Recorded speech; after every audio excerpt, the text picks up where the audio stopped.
இல்ல உள்ள இருக்காரா? உள்ள உட்கார்ந்துருக்காரு. பிரதர் மகாவிஷ்ணு இந்த உட்கார்ந்துருக்காரு. மூஞ்ச காமிங்க பிரதர். ஏன் முகத்தை மறைக்கிறீங்க? அது டஸ்ட் அலர்ஜி. பிரதர் மூஞ்ச காமிங்க பிரதர். அத்துன மூஞ்சி தெரிஞ்சானா மூணான காட்டுறாத கொஞ்சம். எத்தனை ஒரு பஞ்சாயத்தடா முடிச்சு வச்சு. ஆமாண்ணே. இங்க பாரு, நமக்காக அம்பட்டு பெண்ணும் பிள்ளை குட்டியோட வெயில்ல காத்து கிடக்குறாங்களே. மகாவிஷ்ணு அப்படின்ற பெயர் கொண்ட ஒரு பிரம்மஸ்ரீ மகாவிஷ்ணு.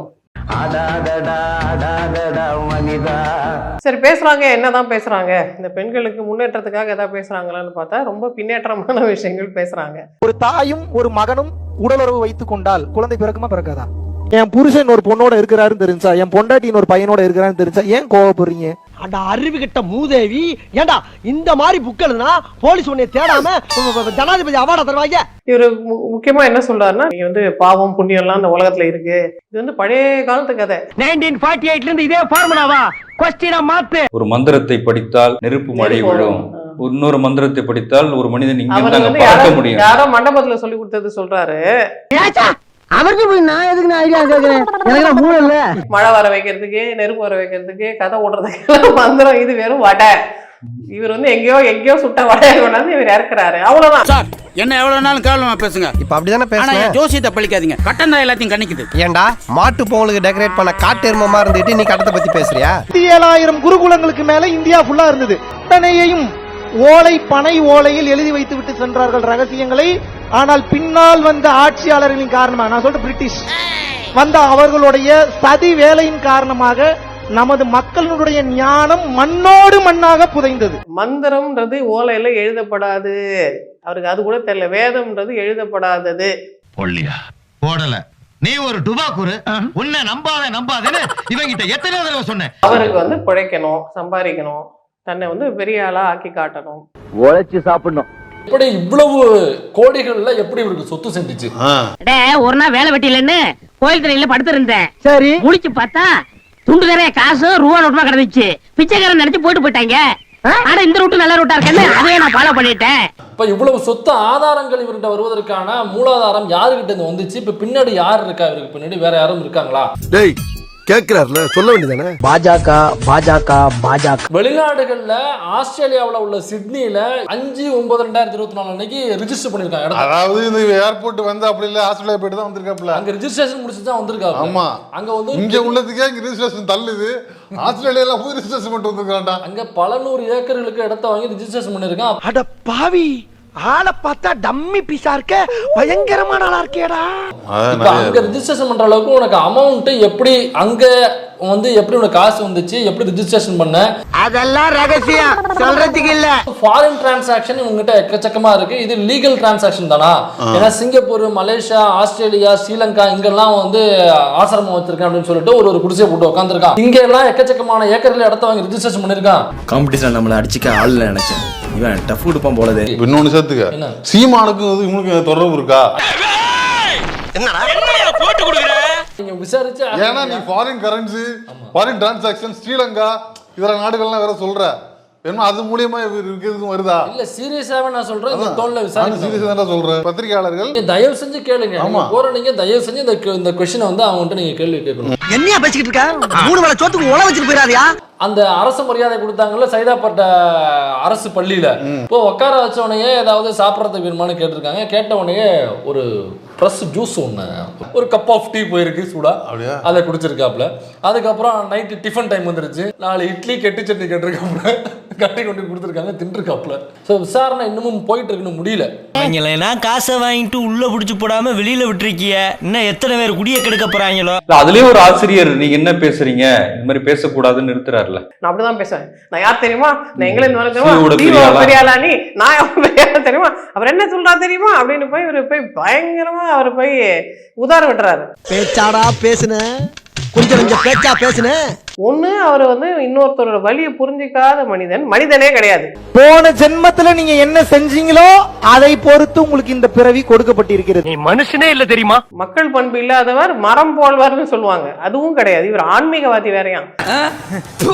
இப்ப அவருக்கு சப்போர்ட்டர்ஸ் இருக்காங்கல்ல, அதுக்கு 11 பேர் கொண்ட குழு இருக்காங்க. பிஜேபியில இருக்கிறவங்க, RSSல இருக்கிறவங்க, அவர் என்ன தப்பு பண்ணாரு, அவர் பேசுறதுல என்ன தப்பு இருக்குன்னு கேக்குறாங்க. இது குத்தமா என்ன? குத்தமே கிடையாது. இல்ல அவர் என்னன்னு சொல்றாருல்ல, புத்தகத்தில் இருப்பதை விட அத்தகத்தில் இருக்கணும்னு ஏதோ ஒன்று சொல்றாரு. அவரு என்ன போதையில பேசுறாரோ இல்ல, ஆன்மீகம்ன்றது வந்து உள்ள ஆழமா மனசுக்குள்ள போறது. இவரு ஆன்மீகவாதி இல்ல, யாரோ சொன்னதை காப்பி பேஸ்ட் பண்ணி வந்து கடகடன்னு சொல்லி கடகடன்னு வித்து கடகடன்னு பணத்தை எடுத்துட்டு போகணுன்ற ஆட்டிடியூட்ல வேகமா அவர் செய்யறாரு. இதெல்லாம் தொழில் நேக்குமா? Most important person. நீங்க சில்ட்ரன் தான் மோஸ்ட் இம்பார்ட்டன்ட் பீப்புள். உங்க அம்மா அப்பா என்ன பண்ணியிருந்தாலும் பரவாயில்ல, உண்மையிலே கடவுள்னு ஒருத்தர் உட்காந்து கணக்கு எழுதி இருந்தாலும் பரவாயில்ல, நீ உன் முயற்சியில என்ன பண்றியோ உண்மை வருத்த கூலி தரும்னு திருவள்ளுவர் சொல்லியிருக்காரு இல்லையா? அதை தானே நம்ம குழந்தைங்களுக்கு சொல்லணும். கடவுளே இல்லைன்றான் பாரு, அவனை நம்பலாம். கடவுள் இருக்குன்றான் பாரு, அவனை கூட நம்பலாம். ஆனா நான் தான் கடவுள்றான் பாரு, அவனை மட்டும் நம்பிடாத, போட்டுக்க சாயிடுவேன். அப்போ ரெலவென்ஸே இல்லாம இது வந்து தாத்தா பாட்டி கிட்ட போய் சொல்லுங்க, போன ஜென்மத்துல என்ன நடந்ததோ அப்படின்னு சொன்னீங்கன்னா தாத்தா பாட்டிக்கு வேணா அது ஓகேவா இருக்கலாம். அங்க போய் முதியோர் இல்லத்துல சொல்றதுக்கு வேண்டிய மெட்டீரியலை கொண்டாந்து பள்ளிக்கூடத்துல போய் ஒருத்தர் சொல்றாரு, அவனை கூப்பிட்டு செருப்பால் அடியும். உன் செருப்பு நல்ல செருப்பு இருந்தா அது அடியும். திடீர்னு ஒரு புரட்சி வருது. அந்த புரட்சி யார் ரூபத்துல வருது? வெளிநாட்டுக்கு வெள்ளைக்கார ரூபத்துல இருந்து புரட்சி வரும்போது தான் ஓ ஸ்கூலுன்னு ஒண்ணு இருக்கா. இந்திய மக்களோட கல்விக்காக பிரிட்டிஷ் பாராளுமன்றம் நியமித்து வாங்கி கொடுத்த காசு. இங்க அதை முழுக்க முழுக்க அபேஸ் பண்ணது யாருன்னா, அரபிக் பாடம் சொல்லி தந்த மதராசாக்களும் சமஸ்கிருத பாடம் சொல்லி தந்த அந்த வேத பாடசாலைகளும். இந்த ரெண்டு நபர்கள் தான் அந்த காசு மொத்தத்தையும் அபேஸ் பண்ணியிருக்காங்க. பாத்தீங்களா சார், பிராடு பசங்க சார். நம்ம எதுக்காக கொடுத்தோம்? பொதுமக்களுக்கு போய் சேரணும். பொதுமக்களுக்கு போய் சேரவே இல்லைன்னா நான் அதை மாத்துவேன், எல்லாருக்கும் சமமான கல்வி வாய்ப்பை கொடுப்பேன், என்னென்ன சொல்லி தருவேன், உங்க ஊர் பாஷையை சொல்லி தருவேன். வெர்னாக்குலர் லாங்குவேஜ்னு முதல்ல அவங்க தான் கொண்டு வந்தாங்க. அது வரைக்கும் இங்கே சமஸ்கிருதமும் அரபிக் மட்டும்தான் சொல்லி தரப்பட்டது. பின்னால் வந்த ஆட்சியாளர்களின் காரணமாக, நான் சொல்றேன் பிரிட்டிஷ் வந்த அவர்களுடைய சதி வேலையின் காரணமாக நமது மக்களுடைய ஞானம் மண்ணோடு மண்ணாக புதைந்தது. எங்க ஸ்கூல் பசங்க கிட்ட நீ என்ன வந்து பேசினேன்? எங்க பசங்க யூஸ்ஃபுல்லானது பேசினியா, யூஸ்லெஸ் ஆனது பேசினியா? யூஸ்லெஸ்ஸா பேசியிருந்தா கூட பரவாயில்ல, கம்ப்ளீட்லி அவங்கள நீ வந்து மொக்கையாக்குற மாதிரி விஷயம் பேசி வச்சிருக்கியே.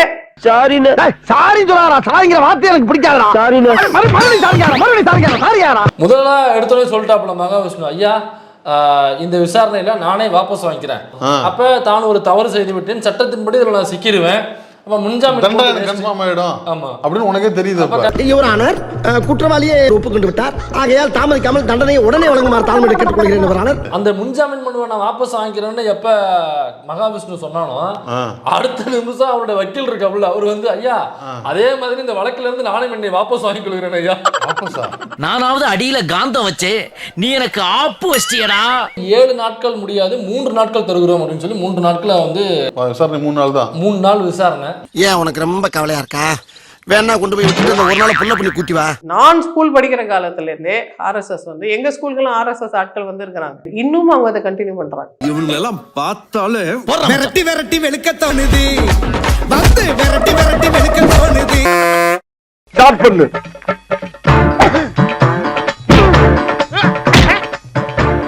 இங்கிட்டு வா. அப்படியா